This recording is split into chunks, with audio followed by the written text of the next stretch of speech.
Hello everyone, this is American Idioms Part 90. This is the 90th video in my American Idiom series, and like the others, I'll present 5 idioms to you numbered 446 to 450. But first, I'll give you a chance to guess their meanings. Then I'll give you the answers along with an additional example for each new idiom. I also recommend that you pause the video at each question to give yourself some extra time to think of the answers. So, are you ready? Okay, here we go. Number 446. Take something with a grain of salt. And the example is, we all know how dishonest our mayor is. So we always take anything that he says with a grain of salt. Can you guess the meaning?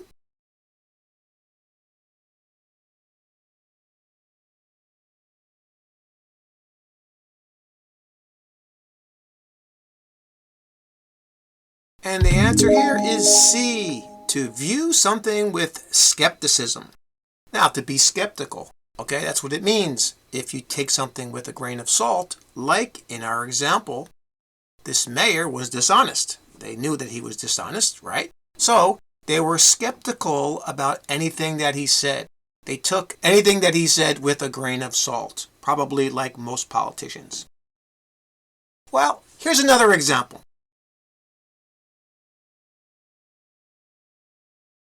Dr. Jordan is a very accomplished professor, but he's far from perfect. So you should take his advice about attending graduate school with a grain of salt. Okay, in this case, this person is saying that, yes, this doctor, this professor, is very accomplished, all right? Maybe he's a brilliant guy and he has, a lot of good insights, but be careful, be skeptical when he's talking about this person attending graduate school. Okay, saying take it with a grain of salt. Be skeptical. Okay? And now for number 447. One's 2 cents. And the example is, the town meeting took much longer than I had expected because nearly everyone that attended put in their 2 cents to every discussion. Can you guess the meaning?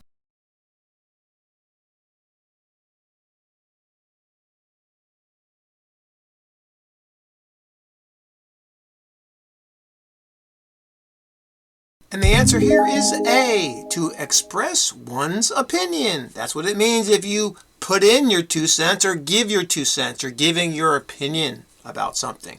Like in the meeting, they're talking about how maybe it was crowded and many people were there and everyone was giving their opinion. That's what took them so long, okay? Because everyone was putting in their 2 cents, was expressing their opinions, okay? Like our next example.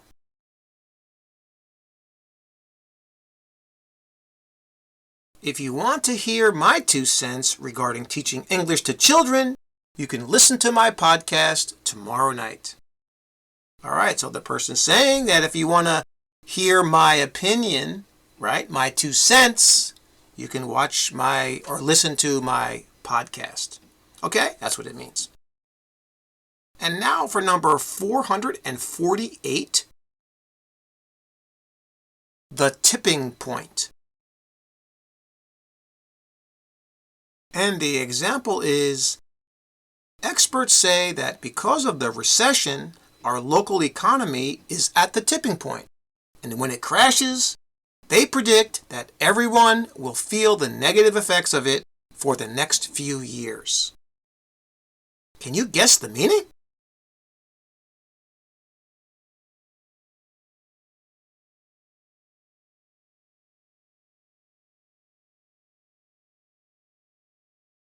And the answer here is A, the point in a situation at which something precipitates a crisis, meaning that there's going to be a great change of some kind.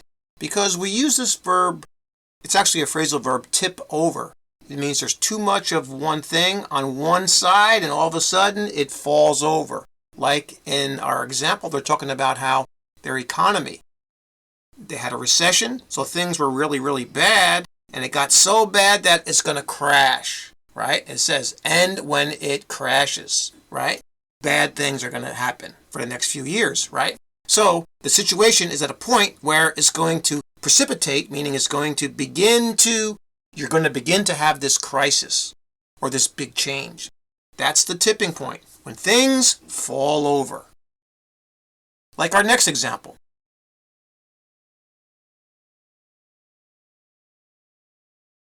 Every infected person in our city brings us closer to the tipping point, when the outbreak becomes an epidemic.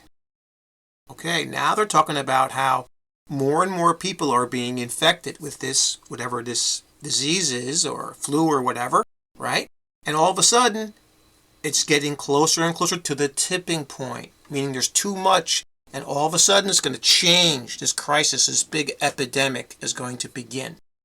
Okay, that's the tipping point. Right before it, let's say, goes over, right? Or changes, makes this big change. All right, that's how it's used. And now for number 449. A body part is killing one.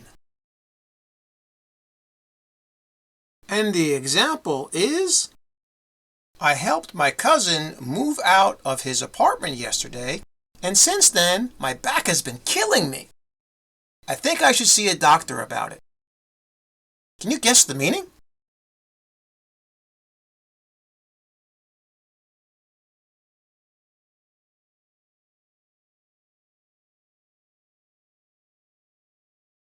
And the answer here is C, to cause one a great deal of pain. That's what it means if a body part, some part of your body, right, is hurting you or there's a lot of pain there. We say it's killing me. Like in our example, a person helped his cousin move out of his apartment and he hurt his back. And now it's killing him.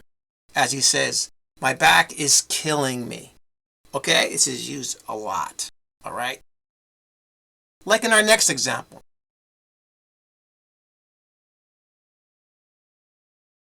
My feet are killing me because I walked to school today in a brand new pair of shoes I just got for my birthday. All right, this person, as we say, breaking in a brand new pair of shoes, and a lot of times it hurts your feet. So this person's saying that his feet are killing him. So in this case, the body part or the body parts are his feet. And they're killing him, they're hurting him. He's in a lot of pain. Okay? And now for our final idiom, number 450. Make a mountain out of a molehill. And the example is, I can't believe how upset my dad got when I accidentally scratched his new car. But he's making a mountain out of a molehill because it's only a tiny scratch. Can you guess the meaning?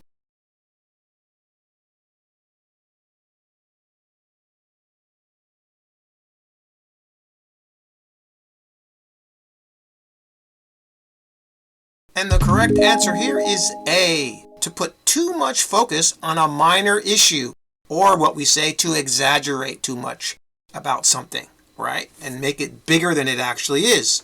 Like in our example, this person's saying how their father was very upset about a scratch that he put or she put in his brand new car, right?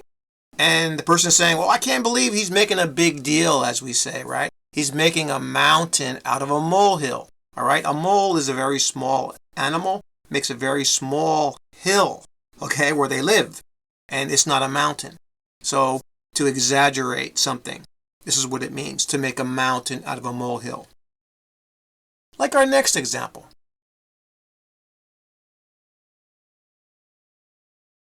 My teacher made a mountain out of a molehill when he wouldn't let me into class today. I was only 3 minutes late.